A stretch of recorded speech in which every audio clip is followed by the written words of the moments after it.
We're all set to start. Okay, we'll give it a second. Okay, good evening, everybody. This is the Finance and Claims Committee meeting of the Common Council. It's on Thursday, November 14th. It's 7:02. We'll call the meeting to order. First item is roll call. Looks like we have Mr. Sutton, Mr. Lopez, Ms. Winterstrand, and Ms. Dunn. And I think I got everybody there. Okay. Also, Greg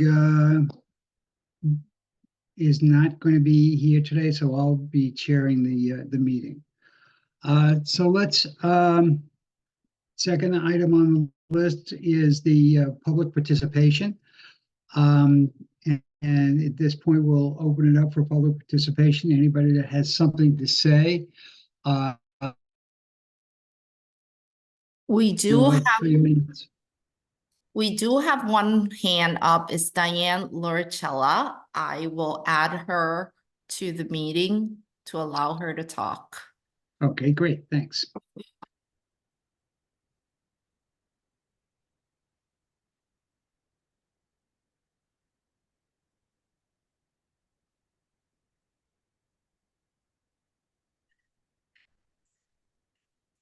Ms. Loricella, you have the floor. Just unmute yourself. Okay, can you hear me? Yes, I can. Thank you very much. Okay, I'm working off my phone, so I never know if it's working correctly. The operator error. Anyway, for this evening, for the record, my name is Diane Loricella, 21 Little Fox Lane. I rarely speak at Finance and Claims Committee, but I was very interested in one of the items on the agenda and just wanted to, at some point, get clarification. And that has to do with number 13, transfer of any unencumbered ARPA coronavirus state fiscal recovery funds, transferring them to a DPW pavement account. So my first question is that I hope could be answered is where can I get a list of each of the ARPA expenditures? We were lucky enough, of course, to have applied, and I know a good long list over the last at least year or two. Wanted to know if I could get a list of each ARPA expenditure by department. And my second question is, are any of the funds that are encumbered still set aside for the health department, whose job, as you know, all know, is to help us reduce our chances of getting infectious diseases such as coronavirus? And that would be answered once I get a list or get to see a list of each of the expenditures for this.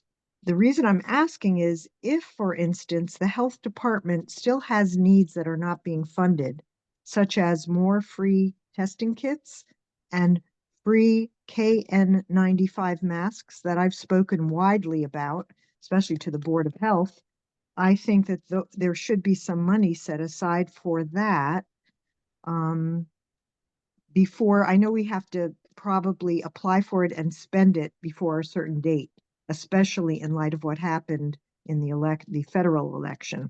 So I look forward to finding that out. If someone can get back to me, or Mr. Frere, acting chair, which staff person would I get in touch with when the time comes to discuss it? And I'll listen to the recording, or someone could email me, maybe since you are my councilman. I would very much like to know where I could get a list. Thank you. Thank you, Ms. Loricella. I'll follow up. Is there anyone else on the line that would wish to speak?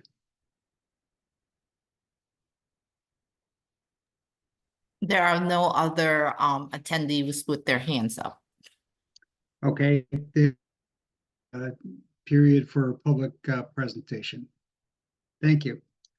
Next on the list is the minutes of the meeting from last month. September 12th, or Thursday, September 12th, was it? Has everybody had an opportunity to read the minutes, and are there any comments or additions or corrections that are required? Do I have a motion to approve the minutes in that case? Mr. Lopez moves. All those in favor? All right, and that's 4 in favor and 1 abstention. Abstain. Okay, and Ms. Witherstrand abstains. Okay. Next item is the tax assessors report. I believe we have Paul Gorman on the line. Paul, do you want to give us an update on that? Evening, everybody. How are y'all doing tonight? Great. I have a few things to get you updated on. We have a lot of things going on here in the assessor's office, as we usually do. One of the things that we're working on is that we have a couple of contracts that are in with legal and being developed so that we could go forward with a couple of programs. One is with Municipal Tax Services, which is the program where they'll go out and find cars that are actually in town but are not registered to the city, so that we can get them properly on our grand list and off of the grand lists of other cities or towns that they may be residing in. And the other contract that's in the process is a program or a contract with Tyler Technologies for a 1-year time period to work with Tyler and their commercial valuation team to help us along with some of our commercial valuation and commercial permits. Another big thing going on right now, we just imported our 2023 supplemental motor vehicle list, which consisted of a little over 14,000 motor vehicles. We're in the process of pricing all the vehicles that were not able to be priced through the standard methods, through pricing guides that are online and get matched up to the VIN numbers. We should be getting that file done by the end of next week to be able to be presented to Lisa and her team so that they could start rolling out the supplemental bills at the beginning of December.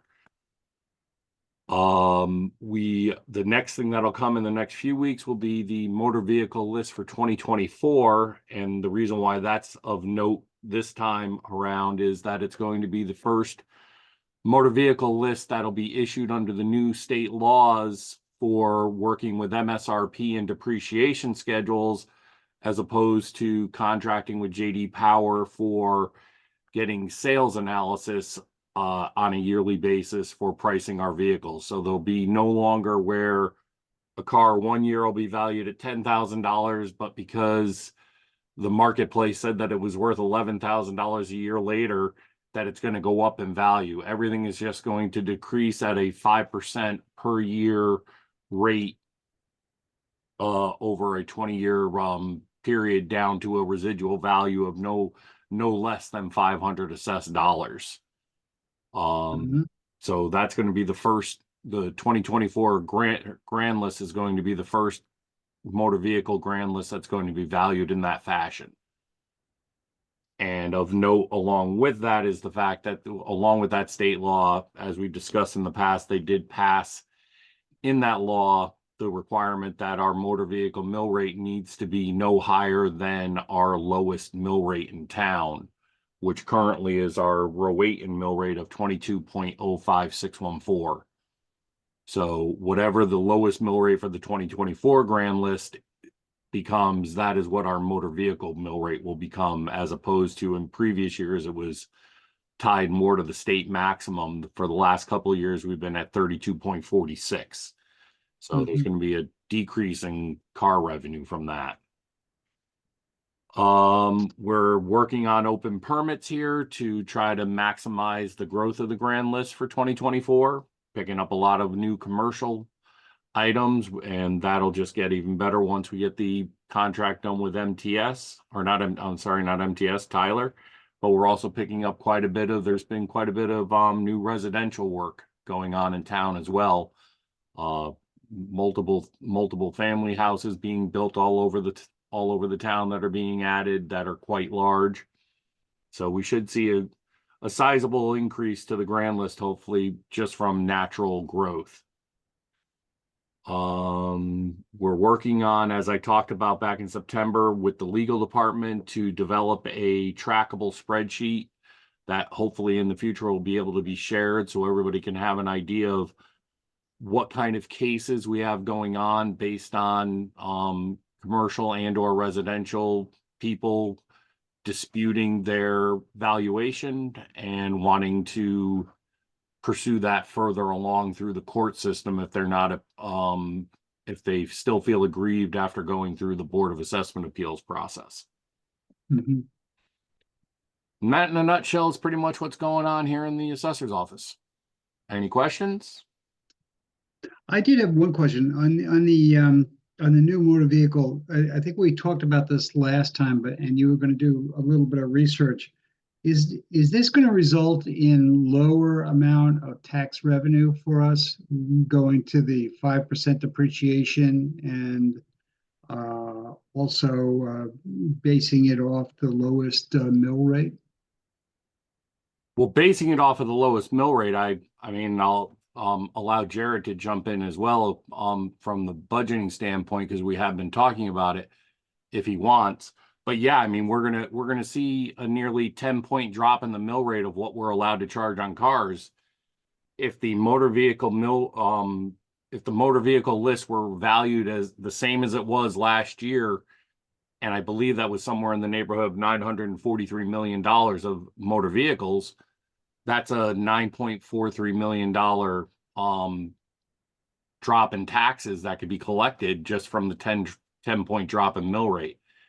We don't really know. I haven't been able, until I get the actual 2024 list to see where we're at. I mean, we're really not going to know what the full impact may or may not be on it until that list is available. There's not something, I can't really do research on something in advance without having the list of cars to know what the valuation method change is going to have. But the mill rate is going to definitely have an impact.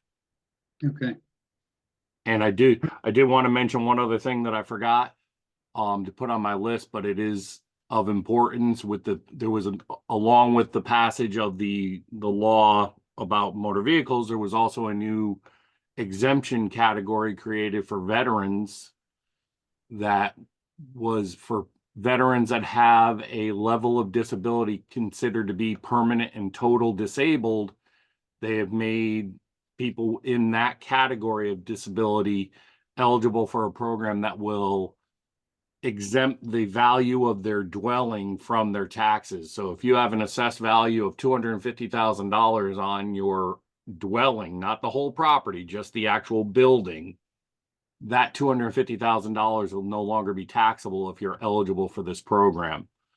We're in the process of gathering all the information of people that may or may not be qualified for the program, because they have to present us with their what's called the permanent and totally disabled award letter to be able to be eligible for the program. And they have until April 1st to get all that information into us, as long as their DD-214, which is their discharge papers, were filed on or before October 1st of this year. We sent out about 200 letters to veterans that may possibly be qualified, and we've received a number of them back. And right now our count is at 19 veterans who qualify for the new program. So we'll keep you guys up to date as that comes, as more and more people get their information to us and we get a more solid footing of where we stand. Good, great. Anybody else have any questions for Paul? Yes, Ms. Winstrand, sorry. Thank you. I just have a quick question about the engagement with the veterans. Is there other ways of reaching out to them? Is there like a follow-up to the letter, or? just to see if there are more people, more than 19. I know that they have until April 1st, I think you said, but I'm just wondering if there's any other engagement that's happening with them. We haven't discussed it yet. There's no state requirement for us to send anything else out. Most of these people have been contacted in numerous times by the VA. The VA has been getting the word out about this since the moment that it got passed back in early summertime. There were actually people that were coming to my office in July wanting to apply for a program that wasn't technically in place yet.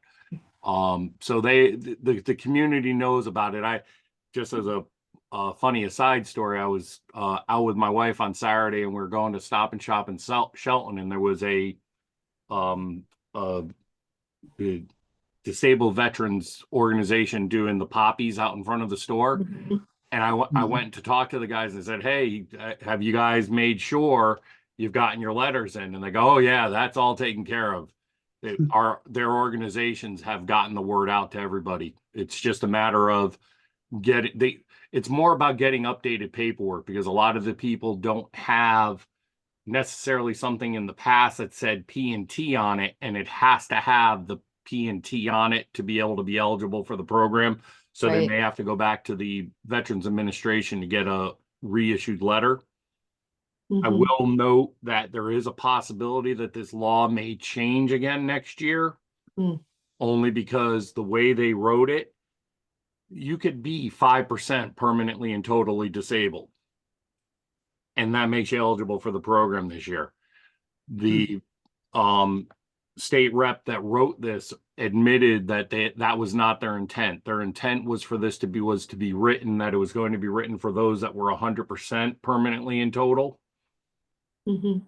And there's talk that may get readjusted for next year, but we have no idea if they're going to take it away from people or if they're going to grandfather people. Okay. So that's another thing I'll keep you guys up to date on as I get more information. Great. Thank you.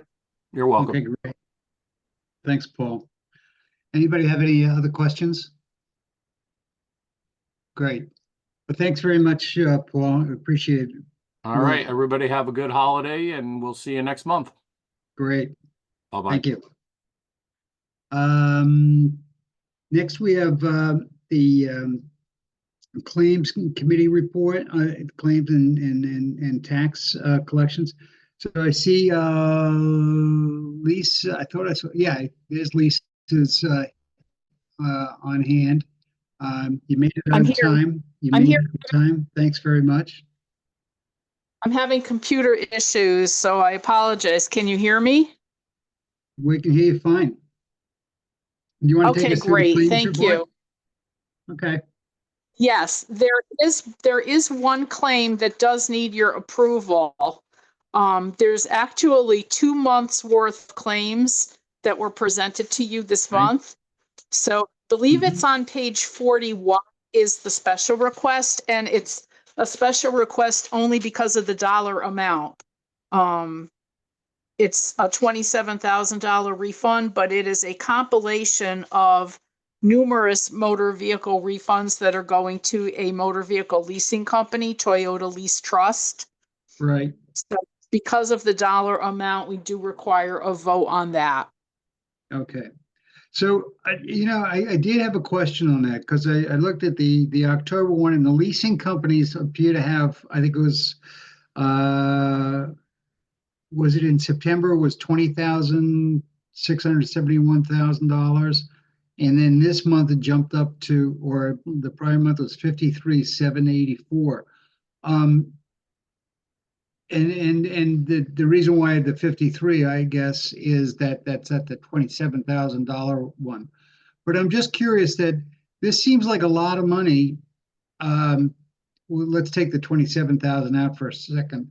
But it seems like a lot of money for these leasing companies. Could you just explain to us how these adjustments relate, or how these leasing companies relate to the adjustments that are being made?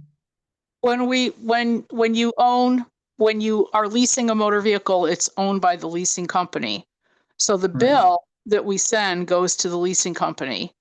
When an individual gets rid of that car, no longer has the lease or trades it in, turns it in and gets a different car, the leasing company will submit paperwork to the assessor's office if that vehicle is no longer supposed to be taxed by us. Okay, They pay the bill in full when they get the bill from us, usually in July. So they're paying Mhm. for time period from October 1, which is the start of the ground list, through the following September 30th. It's a 12-month period that they're paying. And at some point during that 12-month period, a lot of these cars are no longer taxable by us. In the same way that when you look at the regular claims, you see a lot of what we call prorations, where people have gotten rid of a car.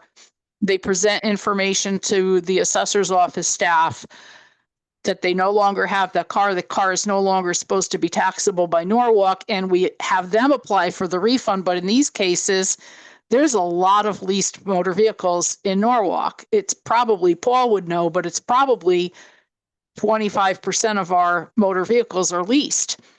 So we do a lot of credits for those leasing companies. It just, when they add up and we have a bunch going back to Toyota and they're on one voucher, it's going to be a $27,000 voucher.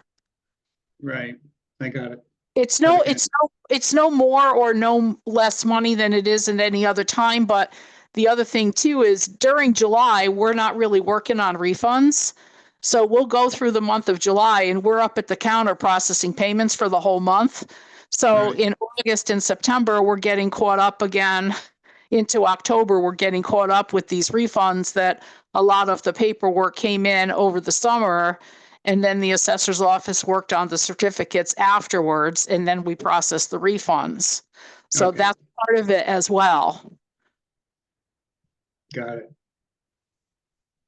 Okay, so we need a resolution then to approve, we need a motion to approve the, I think it's, I was just looking it up right now. It's, what page was it on? I believe it was your page 41, but it's the whole claims report, really. You can just approve the whole thing that we submitted if you'd like to. Yeah, let's do that. Is that one 53,000? I'm Because looking at one that's 27,000 on page 41. that's just the individual item though, isn't it? Where are you seeing 53,000? I don't have the I whole just thing. added up all of the leasing ones together. So Okay. you're just looking at the one leasing, That's the one that, the way we have it presented, that's the one that needs to be approved. right. So it's just, I almost have it here, I think. Sorry. And I'm on my phone because I can't get internet on my laptop. So of all nights that I don't have everything that I can No look at, I problem. apologize. No problem, no problem. Hang on, I almost have it. I just, because I just wanted to get the right name on there. The one that I have that was the special request was Toyota Lease Trust. Yeah, I just wanted to identify it, that's all. Yeah, Okay. it's 25,634. Okay. Does that sound right? I don't know. And that's the Toyota Lease Trust. Yeah. Toyota Lease Trust for 25,634.56. Okay, Jim, this is Jared.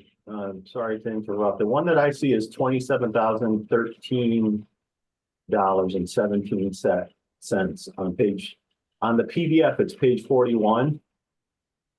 oh, okay, And it's labeled special request, so you could probably just, make the motion to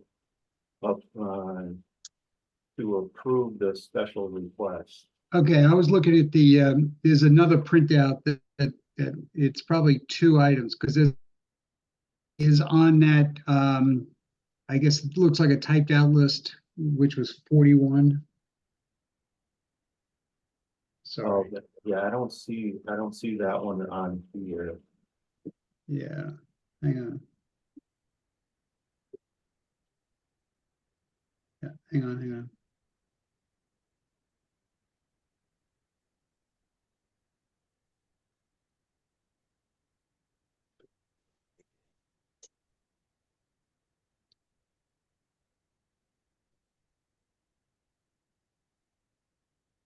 Okay, I got it. Yeah. Special request is Toyota lease for 21,000? Oh, no, I'm sorry, 27,013. Okay. got it. That's the one. Yeah, okay. All right, do we have a motion? Is there a motion to approve that Toyota lease trust in the amount of $27,013.17? Ms. Dunn has made the motion. Do we have a second? Ms. Witherstrand is seconding. Is there any questions or comments about this? I think we've talked about it. Okay, all those in favor? Looks unanimous. Okay, great. Thank you. Thank you for that. Okay. Moving right along, we also presented, as part of your packet, at the time that the packet was presented, we did not have the monthly report for the month of October. So they were giving you narrative and they were giving you monthly reports from prior months. But Right. that's for your information. But what I'd like to do is just draw your attention. We have closed out the month.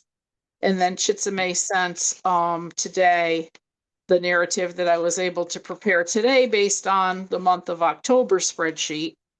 So we are currently at, as of the end of October, 54.49% of our current levy, which was just over 200 million collected between June and the end of October. That's about where we're supposed to be. We gave you another update on the tax sale. We did bring in 4.6 million on that sale. That we started working on last November. We're actually still working on follow-up to the sale. The redemption period does not expire until March of 2025. And there are still some things that we need to do relative to the sale, mailings and legal notices and so forth. So we are still working on that. And we're also looking forward to sending bills for the second installment and the supplemental motor vehicle billing, as Paul alluded to. We're hoping to, if all goes well, get those bills in the mail sometime around mid-December of 2024. And the narrative also talks a little bit about our collection agency and some of the other enforcement that we're doing. Right now, we're working on uniform commercial code liens. After the first of the year arrives, we'll be working with the health department for those folks who have to get a health permit. If they owe back taxes more than a year past due, they cannot get their health permit until they pay those older back taxes. So we're working on that as well. And we're going to start reporting to you on our cannabis tax collections. That's something that our office has assumed responsibility for during this calendar year. And I gave you a little bit of detail about that. It's a 3% tax on their gross sales, and we get our information from the state on a monthly basis. I bill those taxes out to the entities or dispensaries or wherever the cannabis is being sold. And they have until the 10th of the following month to remit their payments to me. And then I turn them over to the comptroller. And with the billing that just went out, we're going to be up to about $150,000 just this calendar year in cannabis tax. And I thought you should be aware of that. What percent the sales, I guess? It's 3% of their gross sales. So if there was 1 month where one of the stores had $170,000 in sales, and their tax to Norwalk was about $5,100 for that month. Right. Okay, Okay? interesting. Good. Yeah. Do we have any questions for Lisa? I do, Jim. Go ahead. You might not know the answer to this, but when we receive those taxes, where does it typically go? The cannabis tax? Yeah. I believe, well, we turn it over to the comptroller's office and I don't know where it goes from there. But it's supposed to go someplace separate. It's not just like a general property tax because it's really not a property tax. But I suspect it has something to do with community services or something like that. Or Jared might know. Yeah, there, and I'm happy to send you details about the program, but there are specific purposes in statute when this program was started about how that money can be used, and most of it is for, well, it's for, yeah, community services and other things like that, but it has to be used and set aside in a separate fund. And used for those purposes. It's not conflated with all the other funds in the general fund. So, yeah, it does have specific purposes. We are tracking it separately to make sure that we're in compliance with with what the state says it needs to be spent on. Thank you. I figured that, but I just wanted to know what sector is responsible for the funds and distributing the funds.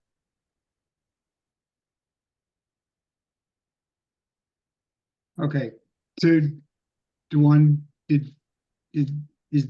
are you satisfied with that? Or do you have another question?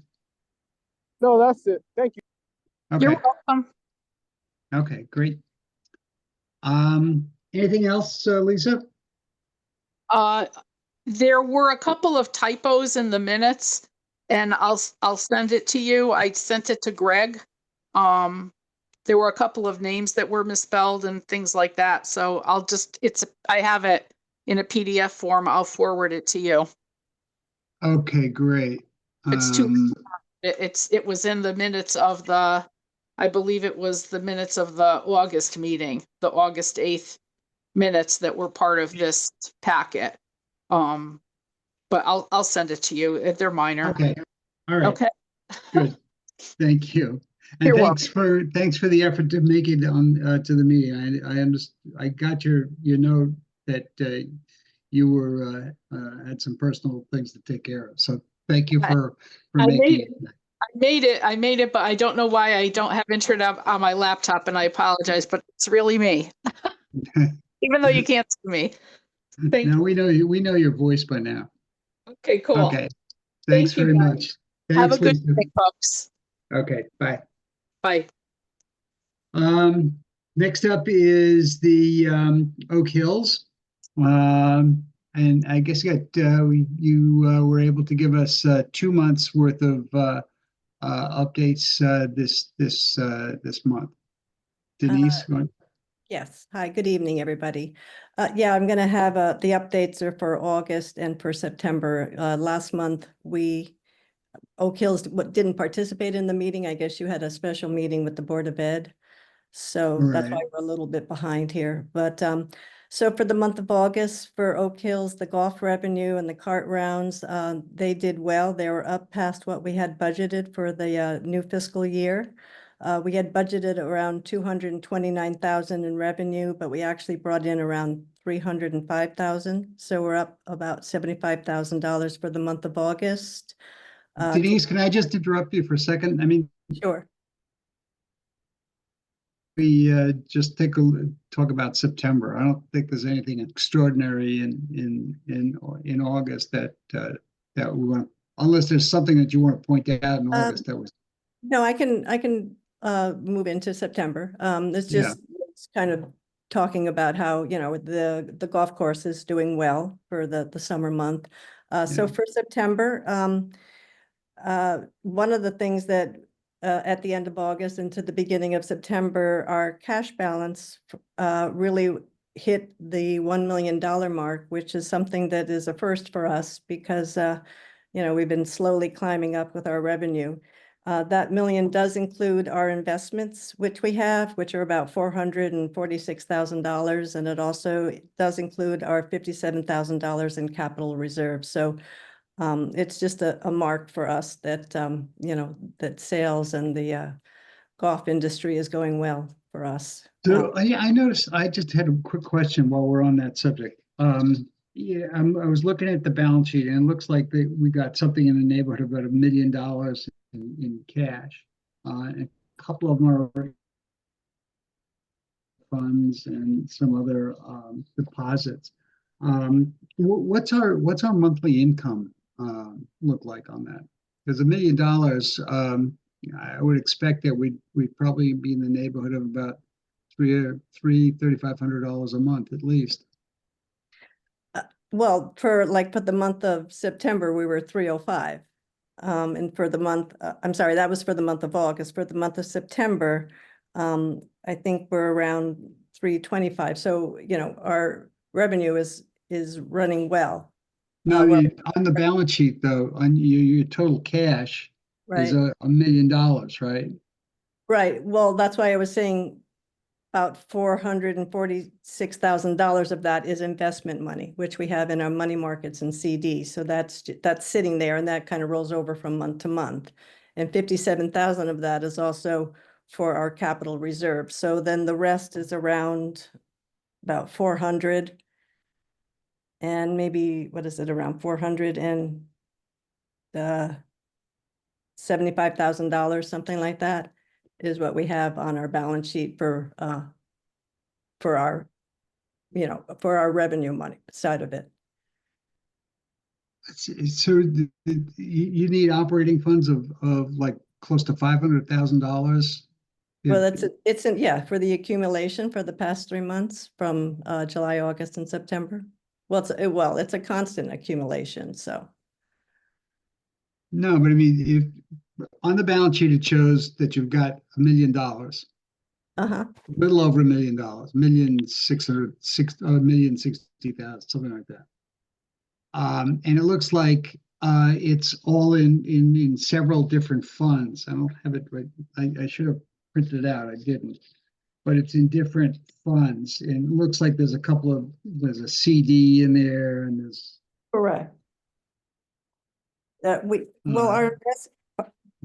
what I was saying, 446,000 is investment. There's about 225 in a CD, I think it is, and then there's the balance is in a money market account. Right. Right, and then there's 57 that we keep in a cash reserve. I'm just looking for the balance sheet at the moment. I should have printed it out. I looked at it quickly, but Yeah, if so look I at mean, total, our operating account is around $568,000. So that is what we use for our, paying our expenses and everything, our capital expense projects and everything else. We're trying not to tap on the investment accounts. and what kind of investment? Are they short-term? Yeah, we roll their CDs and it's one is a money market. So when the CD is up, we just roll it over to the best CD that we can find. And who makes that decision? Well, we talk about it. I mean, Mark is our controller, Alan, who is our chair, and myself and our co-chair. We talk about that at our meetings and we decide what we can do, in a safe investment because we can't really risk too much. We have to keep it where we know that, so that we know what we're going to be getting and we're not going to invest in stocks and that type of thing. We're going to have more of a secure, stable investment. So that's what we decided is best for us to do. It's not a big growth, but it is at least a growth account for us.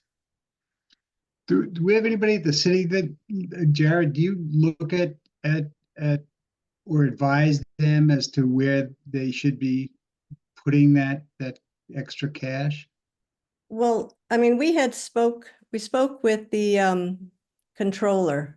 I'm trying to think of her name right now. It escapes me. And she's the one who suggested that we kind of stay with a secure CD and for money market. Because I know that the city invests in, large sums of money. But she said that for what we have, we thought maybe we could get some more information and tap on to maybe how the city invests. But she said, basically we're too small, what we have compared to how the city invests their money. Yeah, I mean, like Denise is saying that they're their board makes the decisions about how that money gets invested, and I think probably, I don't want to speak for her, but I suspect that Chitsumay recommended following kind of the same types of guidelines that we have to follow, which are, ours are set in statute, and limits us to, you know, very, very secure, high quality, government bonds, notes, treasuries, you know, and so and also, you know, CDs are also an option. So I'm guessing that is what Chitsumay recommended, but, you know, like Denise said, they, you know, they need it to be liquid.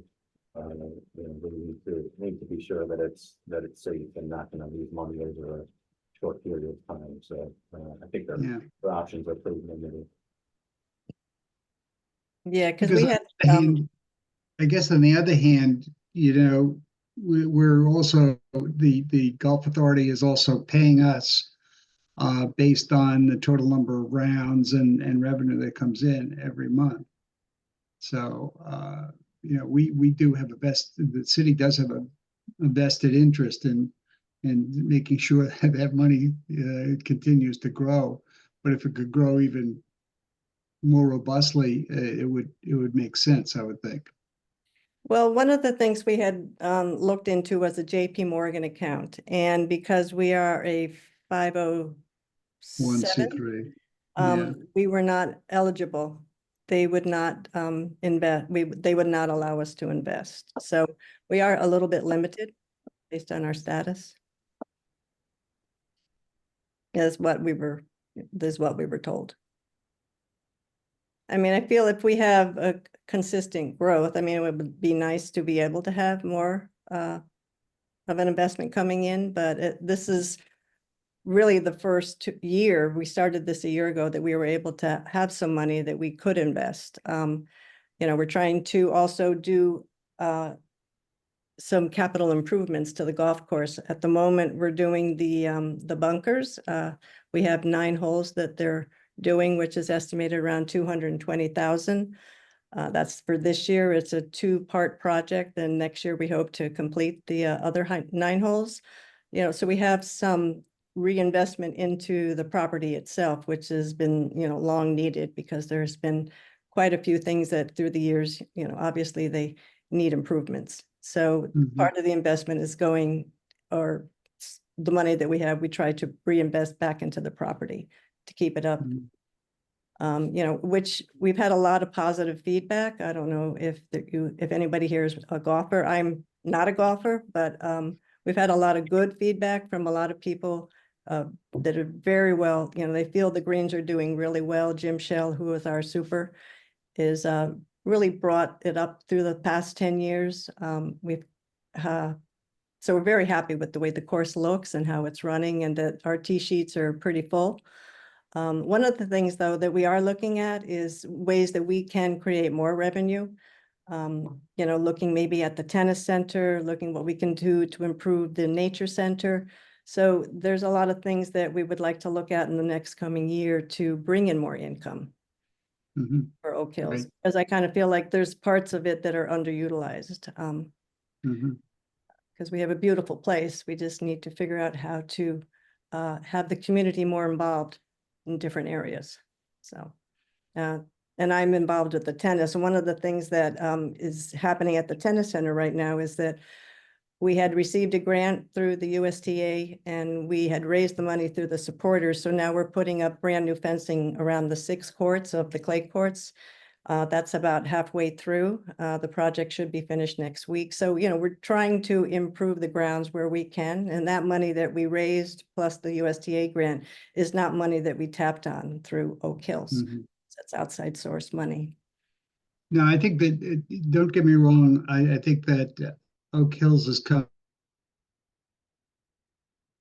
you know, it was only several years ago where they had to borrow $350,000 every year just to get through, and had no cash at all.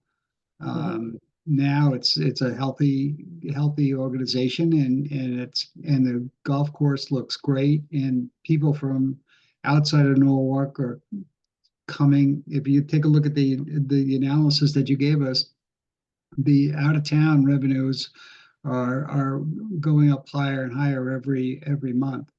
And people from other towns in the area that belong to private clubs are saying, hey, this is one of the best deals around, and it's a course that's equal to any private golf course too. So it's something that everybody at the Golf Authority should be really proud of. How is Yeah, the restaurant doing? The restaurant is doing pretty well, but now they've decided that because of the way the golfing is gonna be coming, it's gonna be quieter now going into November.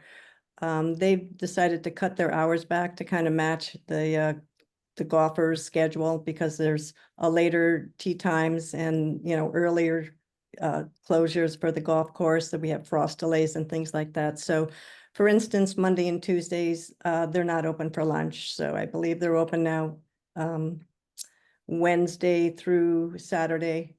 They do take in private parties, which helps them a lot. The restaurant doesn't seem to actually quite attract the golfers as much as we were hoping. So we're still working on ways to, increase the restaurant and make it more visual. It's not really a place where I'd say the people of Norwalk come to. It's more of a place where maybe the golfers stop and eat. I visit the restaurant a lot myself, but be nice if we can figure out how to help the restaurant reach out to the community itself and have it a go-to place for, the people of Norwalk. I'm not sure if it's a lag of the reputation that it's had in the past, and it's kind of hard to break through that, but they have a very nice menu. The staff is wonderful. So we're really hoping that, things will just slowly increase for them. So that's a very nice advertisement for them. Thank you. So, does Anybody have any anybody other questions have about the any golf course? Well, thanks very much, Denise. We appreciate it. And I hope everybody can keep up the good work out there. Thank you very much. See you Thanks. next time. Bye-bye. Okay, bye. All right. Next on the list is purchasing, and we have Sharon Connors with us. Sharon, do you want to bring us up to date? This is where we've got a listing of all of the contracts that we've entered into that are above 25,000 and but under 100,000. So we look like we've got quite a few that are bumping up against that 100,000 mark too. This past quarter, which is ended as of September 30th. Sorry, I printed this out way too small.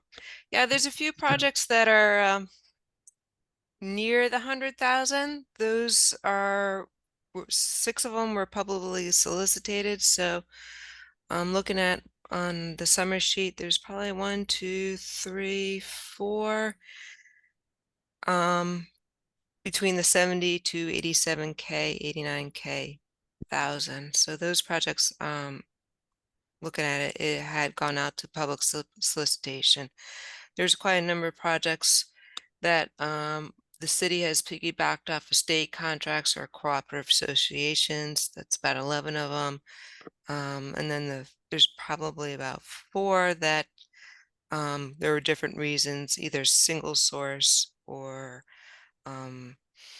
it was important to have the same product line consideration to select the same type of goods and services that you want a continuum of that. So it's a variety of purchases. Some of them are vehicles. We've got fiber optic going in. And I think that's about it. About 20 projects in total. This is first year of reporting this information, so it can vary from quarter to quarter. So any questions? Anybody have any questions? I had one.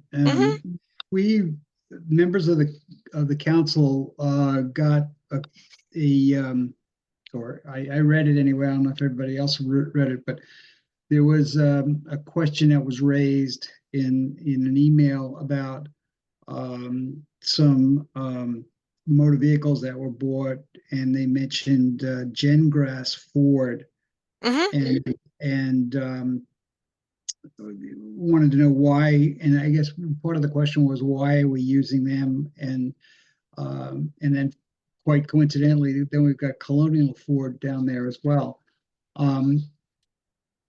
Could you, and I guess there's a couple of them for Gengrass, and I know there's Yeah. another one for Gengrass that we just approved the other night for the Department of Public Works too. Mhm. So could you talk a little bit about Gengrass and why do do they have some specialty that we buy from them as opposed to Colonial Ford, for example, which is also on the list? So, the state of Connecticut DES has a contract that they put out to bid for all different variety of vehicles. So, the firms that submit their bids have to support purchases throughout the state, along with state purchases. So you'll see Gengrass Ford, I would say they support Ford. There's a few others that will do Chevrolets or the other manufacturers. So historically, our vehicles have been Ford, the Ford product line. And then the police department had went a different way with the Chevy Tahoes also. So they take a look at the list and see who is awarded for what type of vehicle that they are interested in. It's just Gengrass tends to have a big chunk of the Ford program if you so choose to go with that type of vehicle. Does that mean that it's beneficial for us to use Gengrass as opposed to any other Ford dealer, just because it's more of a cooperative agreement with other municipalities in the state, perhaps? Is that the way it works? Yeah. The piggybacking off a state contract or another cooperative association, it satisfies the city's requirement to go out to bid. So if we choose not to piggyback off of those type of arrangements, then we would have to go out to bid. As you can see, some of these vehicles are quite expensive. So it's always challenging to write a bid on a vehicle. When you know what you want, you have to say, well, this is an example of a vehicle we want, but you know the specifications, really a Ford or Chevrolet or I don't know, a Tesla or that type of arrangement. So when you write a bid, specifications are laid out, and then all the bidders have to meet or exceed those specifications, and they have to prove why they can meet or exceed those specifications. So on vehicles, it does help the city to get those vehicles sooner. Obviously, we gone through some challenges during the COVID crisis that we would put out something. You could put something out to bid, and that's 3 or 4 weeks later, and it still doesn't guarantee you're going to get the vehicle right away. Okay. Or timely. But I can share the link to the state contract, and they could show you all the listed of awarded vendors to that contract. And there's actually a spreadsheet of who has what on what types of vehicles. Okay. If you want me to Are do you that. with the disposal of, we have a regular replacement schedule for most vehicles. DPW does anyway. Are you involved in the in selling off the vehicles that are no longer deemed useful? Yep. useful to the city, yes. Yeah. We work with DPW Fleet Management, Matt Halverson. So they take over the vehicles, they use it or take as much as they can off of the vehicle for other parts. And then, we always ask them the question, do you think it's viable to sell? And it's almost like, to eye the beholder. You could think it's junk, but somebody out in the street can use a part. Yeah. So we put them on auction through public surplus, and we've had sold pretty much everything. Okay. So you never know what's going to sell. Yeah, that's true. Good. Anybody have any questions for Sharon? None? Okay, thanks very much, Sharon. I appreciate it. You're welcome. And Good to see thanks for your everybody. explanations on those items. Oh, no Thanks. problem. Have a good evening. Great. You too. All right, moving right along, we have a couple of resolutions here. The first resolution we have is approve the ARPA transfer request for project 1337 TM01 Soundview project in the amount of $150,000 and transferring that from account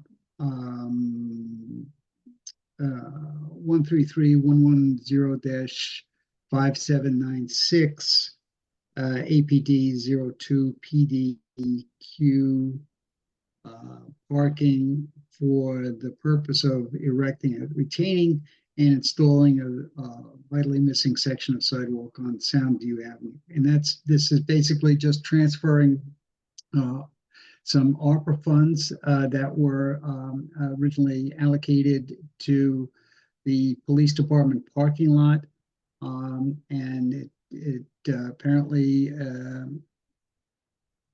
was an excess amount, and now it's going to being directed toward a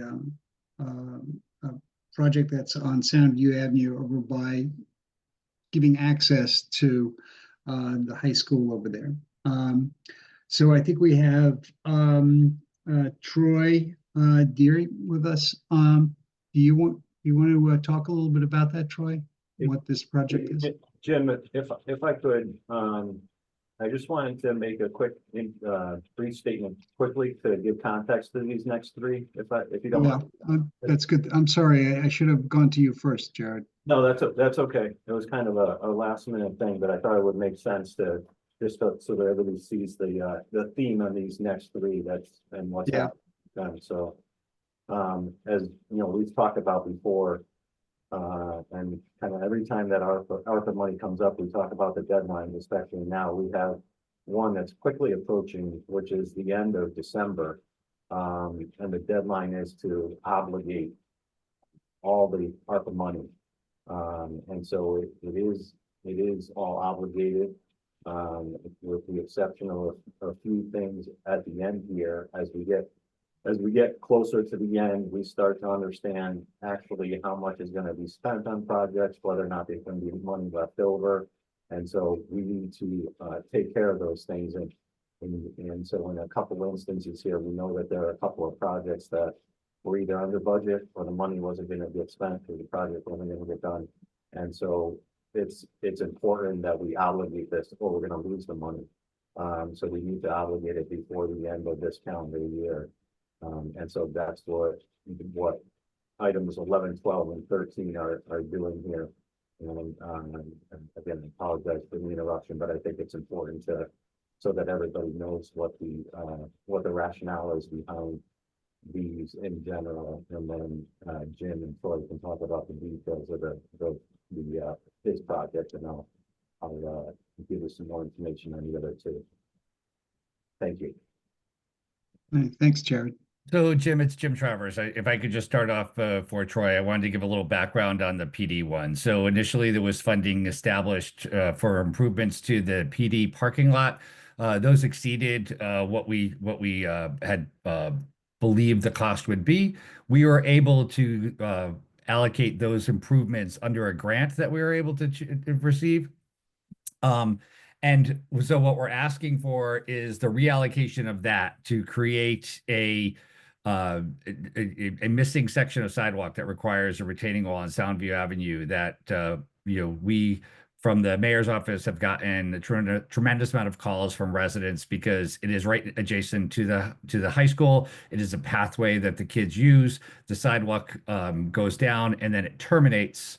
And then the kids are actually forced out onto the street. So Troy's on here to talk about the project and to ensure you how we're going to meet the deadline. But just wanted to give you a little background on that because if there was a question about the PD parking, it will be fixed. It will be handled. I've been in constant contact with the chief. We're working together on that just to meet their requirements. It exceeded the amount available, but we got it covered. But Troy, do you want to kick on? Yes, hello everyone. So over the summer until the last couple of months, we worked with an engineering consultant in Fuss and O'Neill. This was a little bit outside of the scope of something we could do in-house just because of the intense geotechnical work we had. We're actually going into a ledge and we needed to make sure that the retaining wall be safe and long lasting so we can make this critical sidewalks extension. Just for another reference, it's on Deerfield Street, which is just behind the baseball fields of Brookside Elementary. To critical connection up Soundview Avenue, where the lower portion towards South Norwalk has a great sidewalk network we've done over the past 3 years. So we want to be able to continue that through up to Highland, which also has the recent city improvements that connect all 3 schools on Highland Avenue. So this is a key piece for us to make that connection, do it safely, and do it in a timely fashion. I currently, and me and my department have the project out to bid. It's going to be closing just before Thanksgiving. So I have a critical time stamp on that also so that we can have our committee and council review and get everything signed and sealed in December. So with your support, we can keep this project moving forward. Thank you. Great. I also forgot that we needed a motion to discuss this. So does anybody want to make a motion, or I'll accept the motion to. Okay, Ms. Dunn had her hand up. If there's no further conversation, or if there is any more conversation or comments, we can enter that now. Anybody have any questions or comments? Great. And so with show of hands, all those in favor?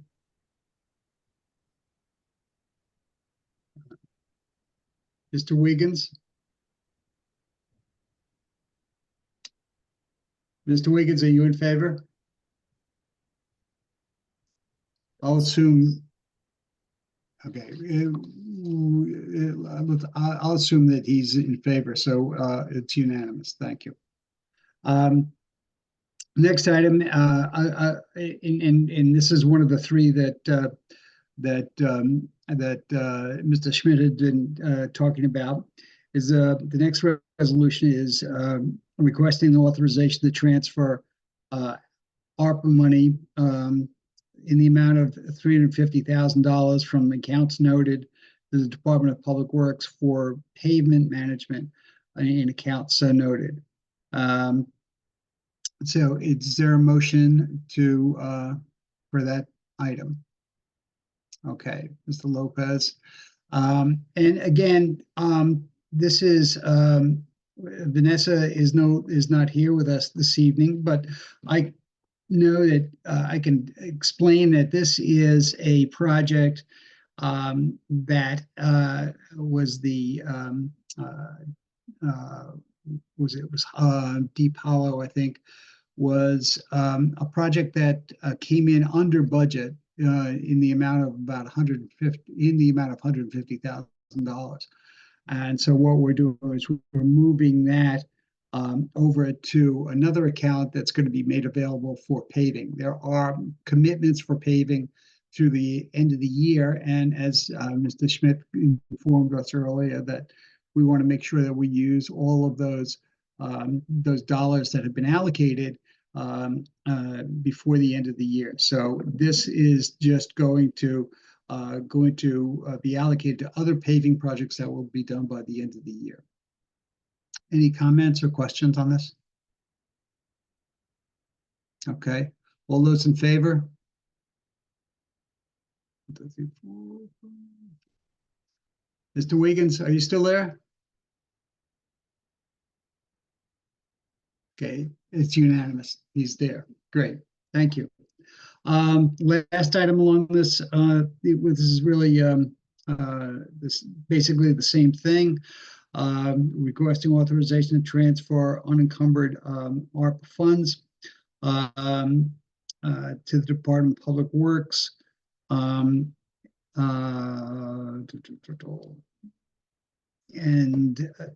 it, simply a transfer again. In this case, it's in the amount of. There's no specific amount, Jim. It's for prospectively for projects that may be unencumbered in the future. Yeah, this is again, as Jared mentioned earlier, this is just an overall general comment on how we're going to just take the any surplus funds that we have in any projects and then move it into our paving, all related to paving. So we're not moving it from one category into a different category. It's just more specific projects that may come in under budget, and we'll put it into the paving account. Do you have a motion for that? Mr. Sutton, thank you. All those in favor, or again, any comments, any questions? Okay, all those in favor?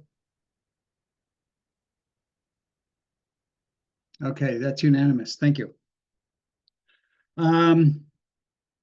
Next is number 14 is authorize the mayor to enter into a 3-year purchase agreement with Total Communications for Cisco phone licenses and an annual cost not to exceed $92,000 and a total cost not to exceed $276,000 and account noted. And to talk about that, we have Joyce. Joyce, I thought Joyce was with us earlier. Oh yeah, there you are. Right in front of me. Do you want to comment about this and tell us a little bit about oh, first of all, do I have a motion to move this? Mr. Lopez. Okay, Mr. Ms. Wienerstrand. Okay. All right. Go ahead. Actually, Chair, Jean, I think this item, David Harper is going to do the presentation. I prepare all the paperwork, and he's nice enough to, agree that he's going to do the lead presentation on this one. Okay, I was just looking for an introduction. That's all. Go ahead, David. Good evening, everyone. So as some of you may or may not know, the Board of Ed and the city share a phone system. It's at all city departments and the 4 middle schools and the 2 high school campuses. That system is roughly about 1,400 phones. We've been running that system for over 15 years now. Moving forward, Cisco, the company who does the system we use, they're changing their license to a subscription model. So we've been working with a partner, and we're looking at getting new licenses that help us move forward with upgrades and keeping the system up and functional. The subscription is for 3 years. We're going to pay it yearly and split between both the Board of Ed and the city IT departments. Any questions or comments? Okay, seeing none, all those in favor?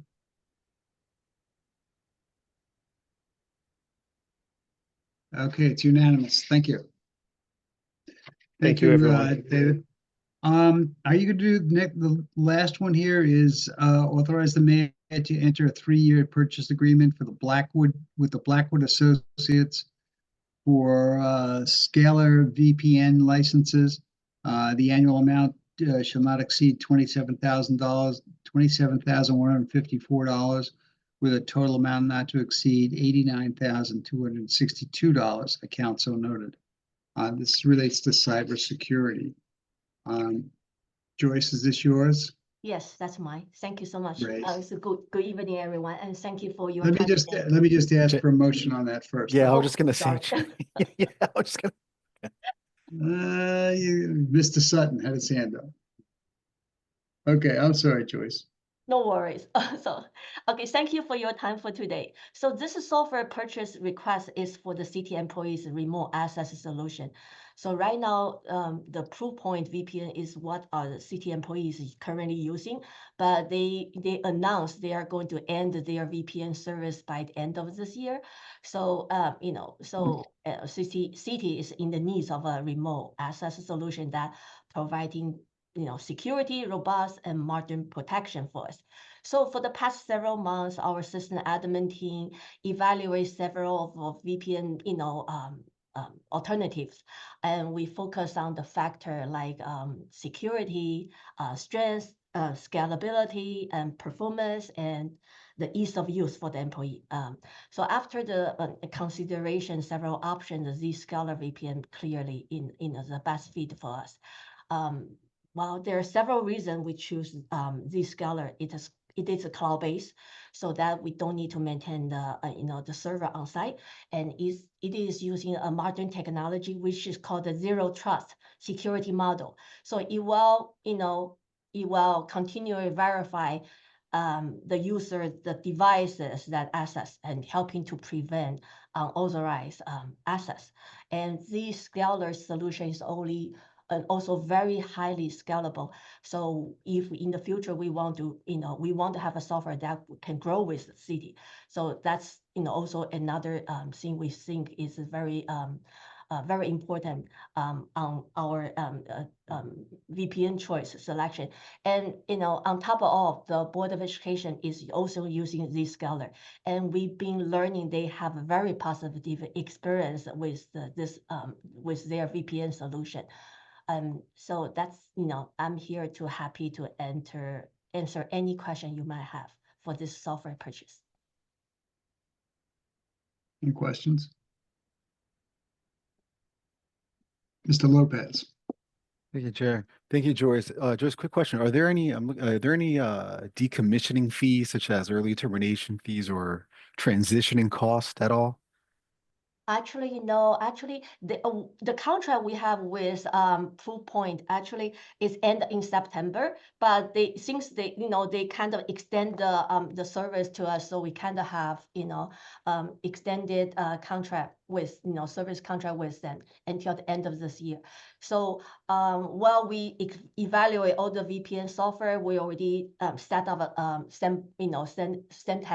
sandbox environment. So if we are choosing if we are moving to Zscaler, it will be very smooth transaction because we have everything set up in our environment. Got it. Perfect. Thank you. Okay, thank you so much. Good. I had one question. Is you say that the Board of Ed is using the same software? Mm-hmm. Is at the end of I assume this is a multi-year contract? Mm-hmm. Yeah, because by going through the multi-year contract is really save us a lot of money. Right. And for budget wise, it's really help us out to projection for next year's budget. Especially right now, the software they can easily, if without the multi-year contract, they can easily go on 7%, 9%, or 10% unpredictable, right? So that's even though it goes through a lot of trouble, but I think it's the investment of a time to getting a multi-year agreement is much better, But I guess where I was going with this is there any way to piggyback with the Board of Ed or they with us at some point at the end of this contract?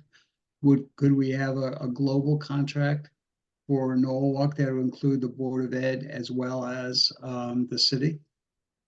I'm happy to explore the option, but I think this is it's a per user base. So even though we combine together, I'm not sure if we are going to take advantage of that. What I'm thinking about is if the Board of Ed's got probably a lot more users than the city has.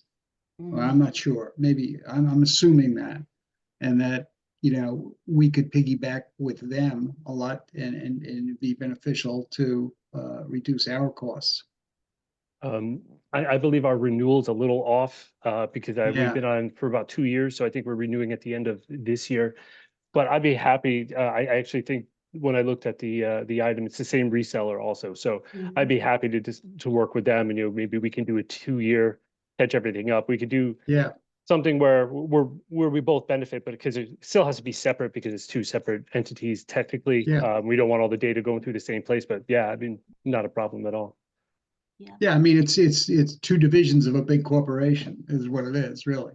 And so, okay, great. That'd be good. I think that we should constantly be looking at ways that we can innovate and maybe consolidate and synergize, all those great words. Yeah, that's our goal. We work closely with the Board of Education IT. Yeah, Okay, great. thank you. Any comments, questions about this? Okay, I'll call all those in favor?